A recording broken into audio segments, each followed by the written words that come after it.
Hey first graders, I'm back with chapter 13 of Tall, so if you want to, find a place to get comfortable and enjoy. Chapter 13 is called The Home of Lightning and the Silver Road to Troom. So where we last left off, they were on the mirror, if you remember. And so Millie Tinkle is going to be like moving the mirror in order to help them move, and I'll read you the last sentence of the last chapter. In this way, they sailed out of the valley and soared over the mountains at the far end. And so Millie Tinkle's kind of running on the mirror, and it's making them move, and it brought them up. Chapter 13. During the night, while they were still in the sky, a great storm came up. Black clouds appeared, thunder rumbled, and lightning flashed. The mirror was blown this way and that way like a leaf. It made no difference what Millie Tinkle did. The mirror would not come down. It stayed up in the sky. All of a sudden, a whirlwind caught it.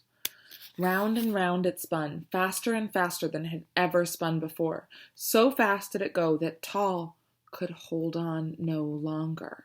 He slipped off the crystal block, and as he slipped, he caught hold of Noom's leg. This pulled the old man off, and the two of them went flying through the sky with nothing to hold on to but each other.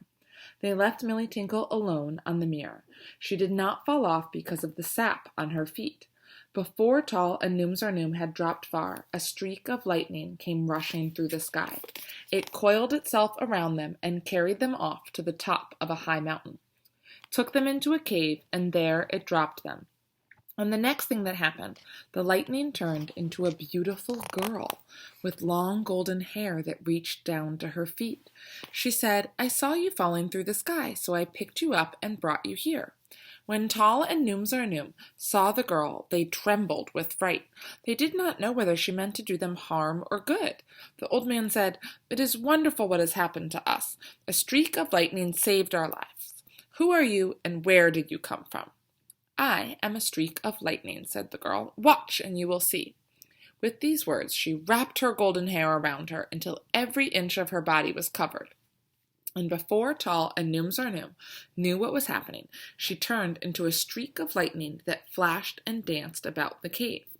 In another minute, she turned back into a girl again. Noom said, "I have never seen anyone like you before. Maybe you can tell me where we are." "This cave is the home of lightning," said the girl.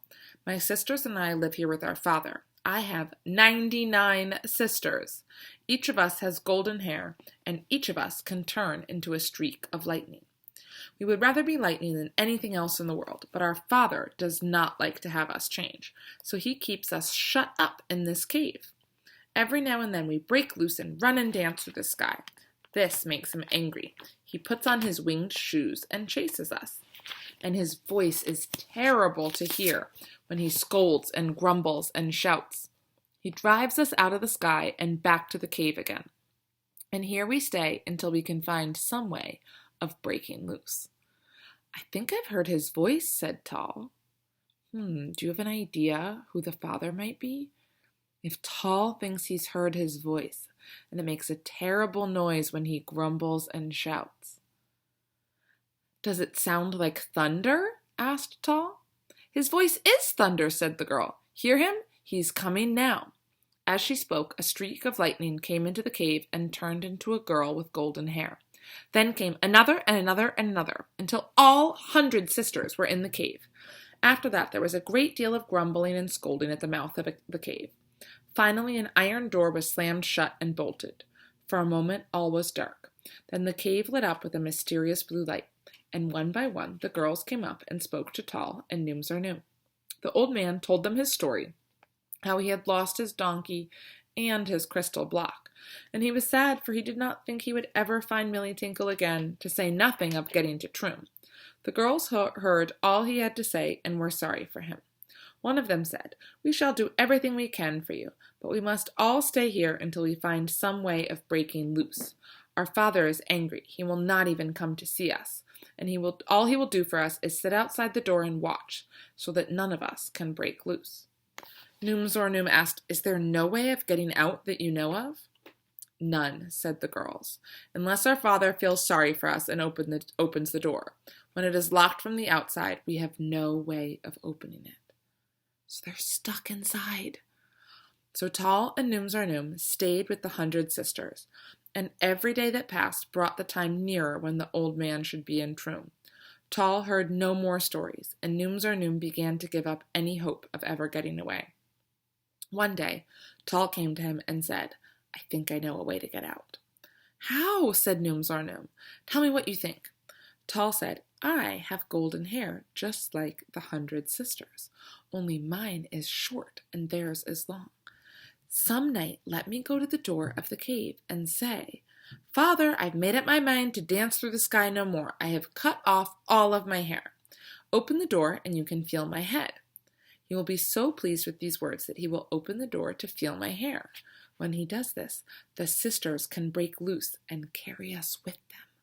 Noom said, "That is a good plan. Let us tell it to the sisters." So they told their plan to the girls, and the girls were sure that it could be carried out. But one of them said, "We can take you through the air, but how are we going to get you to earth?" Then they talked among themselves and decided that if each one cut a little of her hair, there would be enough to make a parachute. So they did this, and they wove the hair into a parachute. And the girl that was to carry Tall and Noom folded up the parachute and put it under her arm. Then they all made ready to go. In the middle of the night, Tall went to the door and knocked on it. A gruff voice asked, "Who are you and what do you want?" Tall said, "I am one of your daughters. All my life I have caused you trouble. Now I am sorry. I have made up my mind never to turn into lightning again. Let me out that I may show you what I have done." All the others have done the same. The voice said, "You have fooled me many times before. How do I know that you will not fool me this time?" Tall then answered, "I have cut all my hair off. More than that I cannot do. I can never be a streak of lightning again. Open the door a little, and you can feel my head." The father, when he heard these words, believed his daughter spoke the truth. He was pleased to think that she should have done such a thing, for without her hair it was impossible for her to change into lightning. So he unbolted the door and opened it a little.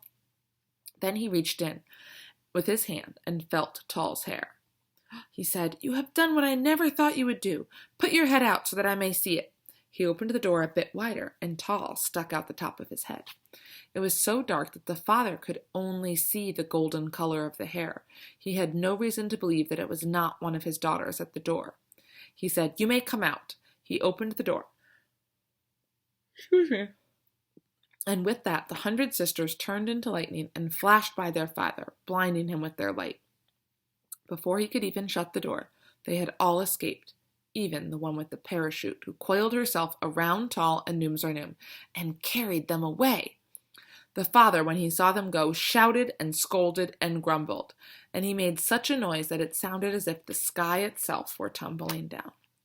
All of the streaks of lightning danced through the sky until they were over the plateau on which was Troom. There, the one that had the parachute opened it, while another one held on to Tall and Noom. Then they tied the old man and the boy to the parachute and dropped them. After that, all the lightning hurried away and went off to another part of the sky. Tall and Noom did not fall straight down. A wind was blowing, and it carried them a long way off. They came to earth on the side of a mountain. As soon as their feet touched the ground, the golden parachute disappeared into thin air. They could not see it any more. Noom said, "We must spend the night here. It is too dark to find our way." "Where do you think we are?" asked Tall. "And what do you think has happened to Millie Tinkle?" "I don't know," said Noom with a sigh. "We could not be much worse off than we are. I've lost my donkey, I've lost my stories, and I've lost all track of time. It seems to me that a great many days have passed since we fell off the mere. For all I know, the storytellers may have told their story by this time. If so, it will make little difference whether or not I find the crystal block again. But I do hope that Millie Tinkle is not lost for good. I don't know what I'd do without her." He sighed again and was so sad that Tall became alarmed. And there's a picture from a little part of the story that was a couple pages back. It says, "He opened the door and the 100 sisters turned into lightning and flashed by their father." "Everything will turn out all right," said Tall. "I know it will. We'll find everything and we'll get to Troom in time." "It's easy to say that," said Noom. "Even if we do find everything, there will be no time to read you all my stories. The reason that I brought you with me was that you might hear them all and choose the one you liked best." Any of the ones I've heard so far are good enough to open the door, said Tall. Don't worry, things will turn out all right. But nothing that the boy said cheered Nooms or Noom. He grew sadder and sadder and sadder, and all that night they sat on the mountainside waiting for dawn to come. They did not sleep a wink, so anxious were they to find out where they were and how far they still had to travel. With the first light of morning, Nooms or Noom looked about and said, We are nearer to Troom than I thought. That trail is the one we want to follow. He pointed to a trail that ran up the side of the mountain, not far from where they stood. All we can do is hurry along and hope for the best. So they set out. They followed the trail as far as it went. It led them up a mountain and over the top. After that, they went up another mountain and over the top of that one. Then they came to a row of mountains that seemed to form a wall. So close together were they and so high. Up this trail they went. They followed it and they followed it, and late in the afternoon they found themselves near a pass. Nooms or Noom said to Tall, Soon we shall come to Beago the blacksmith. He will know what day it is, and he may know something about Millie Tinkle, for he lives on the border of the plateau on which is Troom. Then they started to cross over. This pass, at the point where it crossed the highest part of the mountain wall, went through a deep cut in the rocks. On either side, cliffs rose for 500 feet or more. So they're walking on a path with these giant, kind of like mountains. They're in a little pass in between two huge cliffs. Through this cut, Tall and Nooms or Noom walked. At the end, they came to a house that was built right across the cut between the cliffs. There the trail ended. It went no further. So imagine, it's kind of like a dead end. Nooms or Noom said, The house ahead of us belongs to Beago the blacksmith. No one can follow the trail any further without going through his house. Tall said, I shouldn't think he'd like to have people going through all the time. Doesn't it bother him? Not enough people come to bother him, said Nooms or Noom. There are not that many that get this far on the road to Troom. The few that do, Beago is always glad to see. Nooms or Noom walked up and knocked at the door, which was big, just as big as the door most smithies have. In case you don't know what a blacksmith is, a blacksmith is someone that works on like forging metal. So they might make the horseshoes that would be like the metal part that you would put underneath a horse's foot. They might make weapons. So they work with heat and different kinds of metals to make a whole bunch of different things. We might learn more as we keep reading. Nooms or Noom walked up and knocked at the door, which was big, just as big as the doors most smithies have. The door opened and Beago came out. He was a huge man, almost a giant. He had silver hair and a silver mustache, and his clothes were made of silver too. In his hand he carried a silver hammer. He looked at Nooms or Noom and said, I thought you must be coming soon. Your donkey has been with me here for some time. What happened to you? Is Millie Tinkle really here? Asked Nooms or Noom, and his eyes filled with tears. So glad was he to know that she was safe. Where is she? Right in here, said Beago, opening the door wider. Tall and Nooms or Noom went in the blacksmith's shop, and there was Millie Tinkle with the crystal block still on her back. When she saw her master, she flapped her ears and made the little bells tinkle loudly. Then she said, What happened to you? Why did you fall off? I stayed on the mere and landed not far from here. We couldn't hold on any longer, said Nooms or Noom. We slipped off. A streak of lightning saved us and carried us to its home. There wonderful things happened. He went on and told the donkey all about where they had been and what they had seen. Then Millie Tinkle told her story, and the three of them were glad to be together once more. All this time Beago stood by and listened. When they had finished, the blacksmith said, If you hope to reach Troom in time to tell your story, you must go soon. Tomorrow night, King Tazarin will hear the stories. Nooms or Noom asked, Have any of the other storytellers left Troom? No, said Beago. You are the only one who has gone to the outside world, and I was afraid that you would not get back in time. So was I, said Nooms or Noom. After that, Nooms or Noom and Beago talked of many things, and while they were talking, Tall looked about the shop. He saw that everything in it was made of silver. The anvil was silver, the tools were silver, and all the horseshoes were silver. He thought, This man must be rich to have all these things made of silver. I'd like to have some of them myself. He could not take his eyes off of what he saw, and he had to look at each thing by itself. So he went around the shop and saw all there was to see. When he'd seen everything, he ran up to Noom and said, "I like this place. I'd like to stay here a while. I could watch Beagle work and you could tell me stories." Noom said, "That would be nice, but we don't have the time. You heard Beagle say that if I am going to read my story before King Tazarin, I must be in Troom tomorrow night. We can't stay here. We must be off this minute." "We can't go until we get our silver shoes," said Milly Tinkle. "Without them we can't walk on the road." "Of course not," said Noom. "You have yours put on first. Tall and I will wait until you are through." "Why do we have to have silver shoes?" asked Tall. "I don't want to have shoes put on by a blacksmith. Only animals do that. Men go to cobblers." "You have to have silver shoes to walk on the silver road to Troom," said Noom, "and Beagle has to put them on for you. No one else can do it."